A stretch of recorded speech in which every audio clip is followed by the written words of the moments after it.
Hello everyone, welcome to Smile and Learn civil engineering. आज हम लोग जिस वैकेंसी के बारे में डिस्कस कर लेंगे वो है NHPC limited recruitment to non executive post in NHPC. यहाँ पे क्या क्या पोस्ट है वो पहले देख लेंगे। Assistant Rajbhasha officer, masters degree university from a recognised university in Hindi with English as elective subject. इसका एक्सपीरियंस आपका पोस्ट क्वालिफिकेशन 3 इयर्स रहेगा। जूनियर इंजीनियर सिविल, ठीक है। तो इसमें आपका full 3 years regular diploma in civil engineering from government और government recognised institutes. Higher technical qualifications like BTech BE without essential qualification is not eligible और allowed, ठीक है। तो इसमें आपका टोटल 109 वैकेंसी है। Age limit 30 years. Junior engineer electrical की अगर बात करें तो same will be applicable like diploma in electrical engineering. और इसमें भी higher technical qualifications not eligible और अलाउड। जूनियर इंजीनियर मैकेनिकल की अगर बात करें सो मैकेनिकल प्रोडक्शन और ऑटोमेशन इंजीनियरिंग में आपका डिसिप्लिन में आपका डिप्लोमा होना जरूरी है। Higher technical qualifications is not allowed.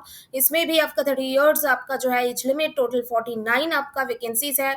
Junior engineer electronics and communication की अगर बात करें तो उसमें भी आपका diploma in electronics and communication है एसेंशियल क्वालिफिकेशन। टोटल 17 आपका वैकेंसीज है और यहाँ पे एज लिमिट 30 इयर्स है। Supervisor IT graduate with doing A level course from government और government recognised institute. 3 year polytechnic diploma in computer science और IT या फिर बीसीए या बीएससी कंप्यूटर साइंस और आईटी। टोटल एक वैकेंसी है। अनरिजर्व के लिए 30 इयर्स आपका है एज लिमिट। सीनियर अकाउंटेंट, इसके अलावा हिंदी ट्रांसलेटर।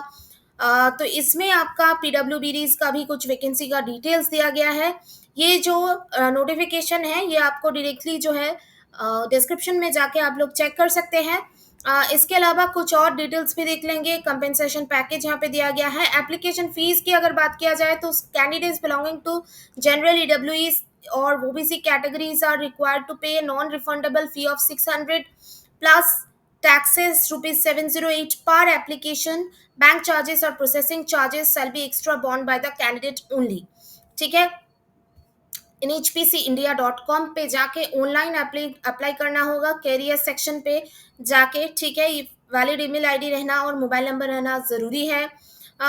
इसके अलावा स्कैन कॉपीज किस किस चीज़ का लगेगा, जैसे कि मैट्रिकुलेशन और secondary school certificate, complete set of marksheets और certificate in support of qualification, caste certificate if applicable and disability certificate if applicable.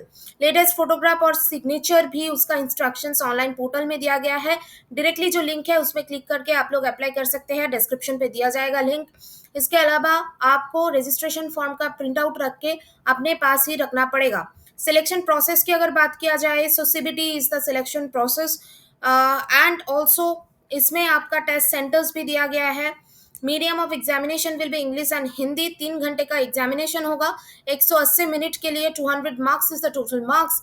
JEE civil electrical mechanical EC supervisor IT senior accountant के लिए 200 questions, 140 MCQ of concern discipline, 30 MCQ on general awareness and 30 MCQ on reasoning, ठीक है। Marking की अगर बात किया जाए so for every correct answer 1 mark is awarded and for 1/4 of negative marking यानी कि 0.25 will be deducted for every wrong answer, ठीक है। ये आप लोगों को ध्यान में रखना होगा। यहाँ पे और भी बहुत सारे चीज़ें दिया हुआ है लेकिन हम लोग फोकस कर लेंगे। ओपनिंग डेट 2/9/2025 10 AM से है और last date of closing of online portal is 1/10/2025 5 PM।